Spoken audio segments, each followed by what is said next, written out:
Welcome back, fight fans, to another episode of GTS Combat. And yo, we're looking ahead to another highly anticipated fight. This one is the co-main event to UFC 259 on March 6th, and it's between Aljamain Sterling and Petr Yan for the Bantamweight title. So let's get into it. You got Aljamain coming into this 19-3, and that's 2-1 coming via TKO or KO stoppage, and 8-0 coming via submission, whilst Peter is coming in at 15-1, whilst that's 7-0 coming via TKO or KO stoppage, and just 1-0 coming via submission. So not too much between them records wise, but what I would say is it's clear that Peter very striking heavy, knockout heavy on his records, whilst Aljamain quite submission focused when you look at his record in a sense, shall we say. But looking into the height and the reach, I never really trust the height, as I always say when I look at these internet stats. Apparently both guys are 5'7".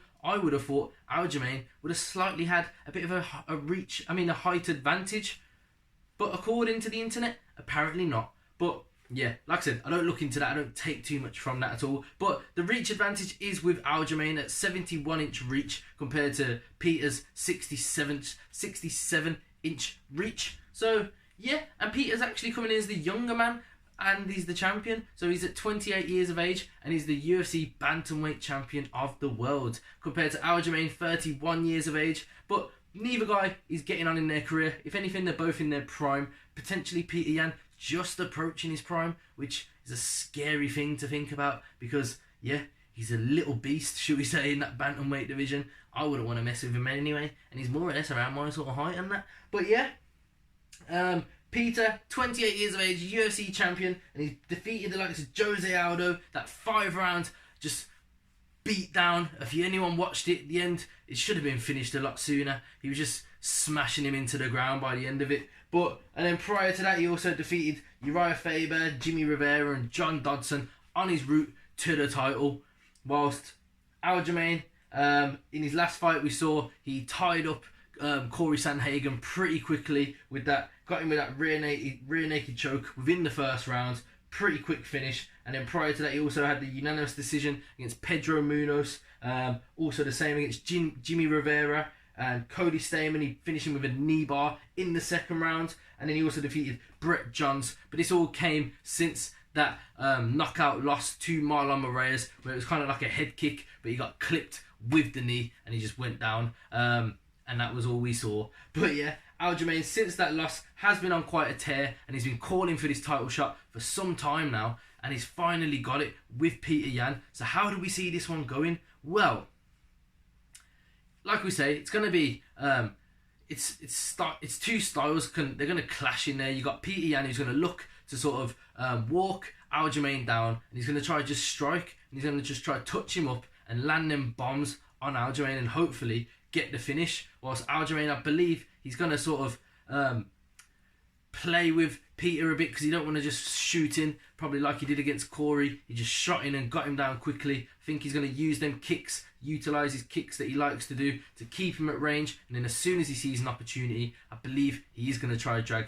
Petr Yan to the mat and look for a submission, because that sees the most obvious route to victory for Aljamain Sterling. Why stand and strike with a guy who's got 7 knockout finishes on his record compared to only 1 submission on his record, whilst you only have 2 knockout or TKO finishes on your record, but you've got 8 submissions? It's pretty clear where Aljamain's going to want to take this fight. He's not got the heaviest hands. He's kind of like a, just going to touch you up kind of striker. He's just going to keep touching you from a distance. He's not really sitting down on them punches and looking to come through with a heavy bang and knock you out so much. Whilst Petr Yan, he comes with them flurries, and them flurries just overwhelm his opponents, and some of them are quite meaty strikes for a geezer of 5'7". You know, them little Russians, they don't fuck about. You know what I mean? He's a mean little dude, Petr Yan is. I would not want to mess with him. But Aljamain, he's not called the Funk Master for no reason. He'll play with you, he'll get you down, and then he'll tie you up. And that's what I could potentially see happening.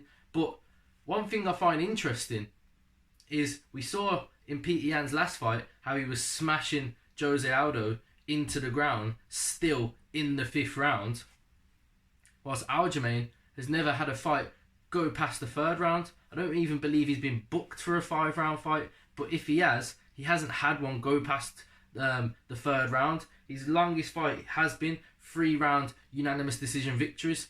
He's, like I say, so he's never gone that far in a fight. It'll be interesting to see if that potentially happens. And if it does, I would say that's going to be edging towards Petr Yan, because Aljamain, like I said, he's never gone that far, so we don't know how he's going to react and how that gas tank's going to hold up. But also, if it is going that far, I would say that would mean that he's going to be struggling to have got Petr Yan to the mat and keep him there and do anything with it, which means Petr Yan's still coming if the fight goes that far. So I see the longer the fight goes, it's potentially favouring Petr Yan, because I think he will be in control of the fight, whilst if Aljamain's in control, I believe he's going to be twisting Yan up, and I think he would potentially get that submission victory. That being said, Yan's never been submitted, so I don't know where I'm getting that kind of sort of feeling from, but I feel like Sterling can do it. But how am I actually going to wrap this up with a prediction? I actually believe I'm going to go with I either think it's going to be like a 2nd round submission victory for Sterling, second or 3rd round submission victory for Sterling, or just like maybe a fourth round just smashing TKO finish from Petr Yan. I'm going to edge maybe towards I'm going to edge towards a 4th round TKO finish for Petr Yan. It's going to be my official prediction, but that was difficult, so don't take that with any sort of merit. Like, I don't really have that feeling within me. That was just me sort of seeing where do I maybe see this fight going, because like I say, it's either going to be a submission finish for Aljamain Sterling, and if it does happen, I see it maybe within the first 3 rounds, probably most likely within the first 2. If it starts going into the 3rd, 4th, 5th round, I'm favouring Petr Yan. That is what I'm saying. And if it is, even if it's not a finish, I think the unanimous decision is more likely out of Petr Yan, unless Aljamain just sits on him as a boring wrestler.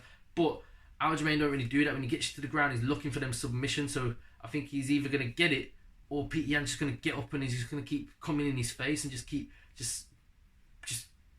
domination, just keep bashing him in his face, just striking, and probably get that TKO or knockout finish against him. So I'm leaning towards Petr Yan with a late finish or a unanimous decision victory. Aljamain, an early submission victory. That's my predictions. Let me know your predictions in the comment section below. I've been your boy Jimmy. This has been GTS Combat. Like, comment, share and subscribe. Till next time.